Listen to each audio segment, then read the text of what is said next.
o'sha kreditim 630 ga ko'tarilgan. Hayotda ham ko'p qiyinchilik ko'rdim. Hatto buyrak borligini sezmaganman. Shu o'rtog'im shunchaki davlatni ko'tarib yurgandan vrachga borgan, o'sha o'lib qolganda. Tabibtinmasin bunga aralashtirma. Ancha rasol katta bo'ladi dedi. Kasal vazifasini bajarib berdim, bo'ldi, tamom.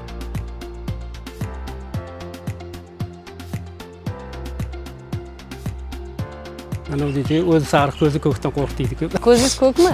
Ha, shunday ekran ustida dedi. Qarzdor deyman. Rahmat prezidentimizga.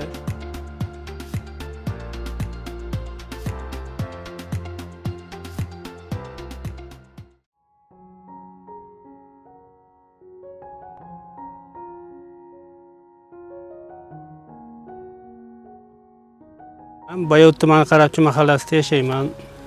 Oilaliman. 5 ta farzandim bor, bir o'g'il, 4 ta qizim bor. 2023-yil kuz paytlari edi. Shu qon bosim ko'tarildi. Shu bilan keyin vrachga ko'rindi. Yurakdan davlana berganligi, shu qon bosimi oshib ko'tarilib edi. 180, 200 ga yaqin bo'lib yurardi. Oddiy holda yurardim, shunday bir nima qilganim yo'q. Bu davlanalar tekshirishim ham sababi shunday bo'ldi. Bir o'rtog'im, sinfdosh o'rtog'im shunchaki davlatni ko'tarib yurgandan vrachga borgan, o'sha o'lib qolganda. Boyagida aytdimki 77-singlim bor. O'sha bola bo'ldi menga keyin. Bola bo'ldi mendan emas, endi qo'ymaydi-da ulardan. Bir ko'rsating, doktorga ko'rsating boring. Hech men sog'lig'imga o'zim bir e'tibor qilib nima qilmaganman-da, to'g'risi. Hatto buyrak borligini sezmaganman. Bundan og'riq bermagan. Vrachga murojaat qilsam, buyrak yaxshi ishlamaganligi sababli shu menda shish paydo bo'lgan ekanda. Shunda analizlar topshirdik, hammasi ko'rib chiqdi vrachlar. Shu tashxisni qo'yishdi. Buyrak transplantatsiyasini o'tkazish kerakligini aytishdi. Dializ oldim. 10 marta dializ oldim. Bir tabibga boray dedim, bu tomonda ham ko'ray dedim-da, tabibtinmasin bunga aralashtirma degandan keyin bu tabib dorisidan bir hafta ichdim, o'sha kreditim 630 ga ko'tarilgan. Toshkentga bordik. Toshkentga borganimizda o'sha yerda aytishdi, Toshkentda qanchalik katta xarajatlarni endi aytishdi, yaxshigina xarajat edi. Ancha rasol katta bo'ladi dedi. Guliston tibbiyot klasteriga keldik. Tibbiy sug'urtadan katta yordam berish aytilgandan keyin bizga ham ancha yengillik bo'lishini bildik, yaxshi. Bo'lmasa ancha bizga ham qiyin bo'lardi, mashina sotish yoki boshqa bir yo'llarni qilish harakatida bo'lib turdik endi.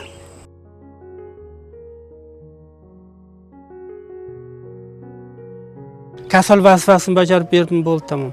Men yaqinlarim mendan battar ular shokda edi. Akam bor, katta akam o'sha hammasiga o'qilib, keyin akam ham ikkalasi asona yugurib. Ular hal qildi, o'sha ular operatsiya qilamiz, nima bo'lsa jonni saqlab qolaylik deb hech narsa qiziqtirganim yo'q. Men faqat shu kesam kerak degan fikr bo'ldi. Ishni tushkunlikka tushasiz bor, bilib. Chunki mendan oldin shu kasallik bilan o'rtog'im o'tib turgandan keyin siz ham holat keladi. Men to'g'risi akamlar qilgandan keyin ularga hech narsa deganim yo'q, aralashmadim bular.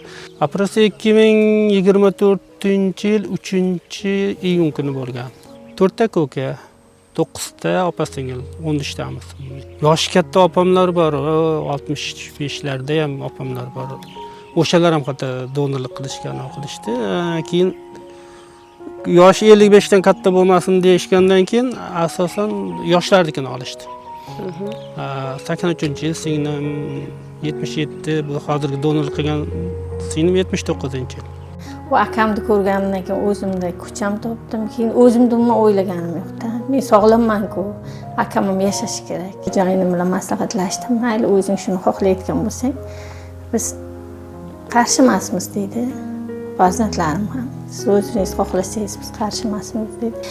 Operatsiya stolida yotganimda endi xayolimga hamma narsa keldi. Odamzodimiz, hamma narsa keldi. Faqat Allohdan jigarlarim sharmanda qilma. Meni bolalarimning oldida bular yuzi yorug' bo'lsin. Menga biror narsa bo'lsa, u akamlar o'zining vijdoni kechira olmasdi-da. Shuning uchun yuzlarni yorug' qil. Yaxshi bo'lib chiqayin farzandlarimning oldiga. Shularning oldiga qaytay. Bunday tog'lardan xafa bo'lmasin deb Allohdan shuni so'radim. O'zingizga qo'shib boshqa birovni yarador qilish u ancha muammoli, og'riqli tarzda. Qiyin u narsani hozir ham aytolmayman. Qahrim ancha qotib qolgandi, chunki hayotda ham ko'p qiyinchilik ko'rdim. Men hammasi nima qilganim, qizim Mana bu birinchi guruh qizim bor, katta qizim.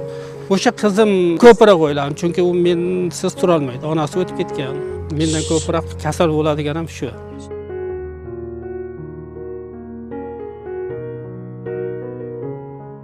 Bitta narsadan faqat sallano bo'lardimki, mana agar bordi o'tib ketib qoladigan bo'lsam ham, mana bu jigarlar kuyigidan oldinroq o'tib ketaman men. Erta bular yoshi kattaryapti, boshqa qilyapti, baribir hamma o'tish bor-ku. Shunisidan sal nima bo'lardim aytardim. Shu tomondan ko'p ham diqqat bo'lmaydi, ketadigan bo'lsa ketamiz deb nima qilar. Endi hammaning boshida bor narsa, birov erta birov kech.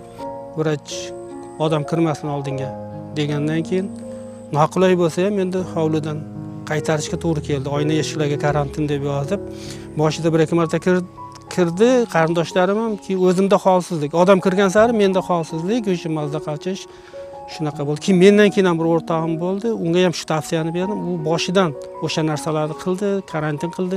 U ancha menga qaraganda sog'lom bo'ldi. Men karantin qilmadim. Menga sal qiyinroq bo'ldi-da. Keyin sekin baribir vaqt ham o'zi bari kerak ekan, baribir yaxshi bo'ldim, bemalol yurib, hozir mana bemalol yuraman. 5 kilometr, 10 kilometr bo'lsa ham yurishga qurim yetadi. Endi bari o'zimizda me'yorni ushlab, asosan endi parhez qilinadi ekan. Birinchi shu vrachlar tavsiyasi bilan analizlar birday topshirib turamiz. 2 oyda, yaxshi holatda bo'lsak 3 oyda topshiramiz analizlarni. Lekin parhez buyurilmagan taomlarni yemaymiz. Qovun masalan ko'p yeyish mumkin emas. Qizil narsalarni ko'proq doktorlar taqiqlagan. Qizilcha yeyish mumkin emas. Qolgan narsalarda me'yorida iste'mol qilish, ko'p go'sht iste'mol qilish ham mumkin emas. Bizga immunitetimiz ko'tarilmashi kerakda. Sinimniki hozir yaxshi, holati yaxshi. Ham analizlar topshirib turibdi, yaqinda ham analizlar topshirib keladi. Endi baribir tirikchilik, ya'ni diqqat bo'ladigan holatlari bo'ladi, boshqa qiladi. Iloji boricha ehtiyot qilib, men mana jiyanlar erta menga yoqamdan tutmasin deb ko'p aytaman o'ziga. Qarzdordayman, baribir xayolimda bor-ku. Farzandlarni oldida ham, boshqada ham biron narsadan qiynalsa ham diqqat bo'lma deb ko'p anom qilaman-da. Tez borib, har 6 oyda, 3 oyda ko'riklardan o'tib turaman. To'liq, bo'ynimga yaqinda ham o'tib turdim. Bitta buyragimda juda a'lo darajada zo'r ishlayapti dedi.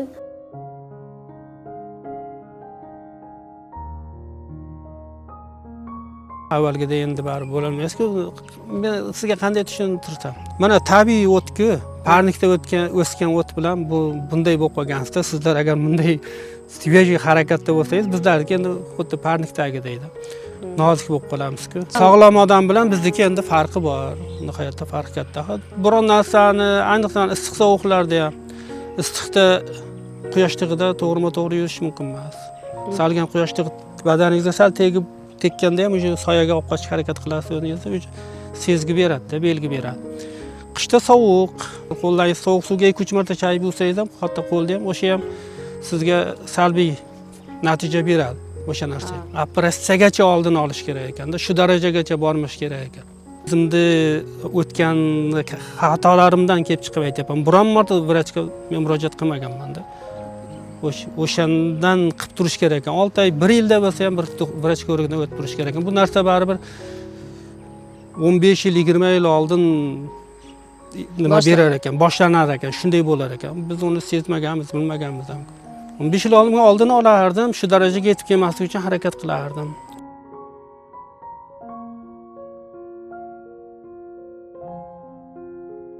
Asal bo'lgancha taksida yurardim. Undan oldin ustachilik qilardim. Birgadan bor edi. 4 ta shogirdlarim bordi, birga ishlab yurardim. Hozir hech qanaqa ish qilganim yo'q. Hozir endi obedgacha dam, obeddan keyin bekor deydik. Men nogironlikka chiqqanman. Operatsiyadan keyin o'sha yashashga qiziqish bor. Mana uylar qurdik, xudo xolasa. Mashinani almashtirdik, Cobalt qildik, Nexia'ni. Davlat tibbiy sug'urtasiga katta rahmat aytaman. Xarajatlarimizni to'lab berishdi. Nisolga menga butun respublikamizda qancha bemorlarga to'layapti, o'sha yerda yotib ko'rdik. Hammaga rahmat prezidentimizga.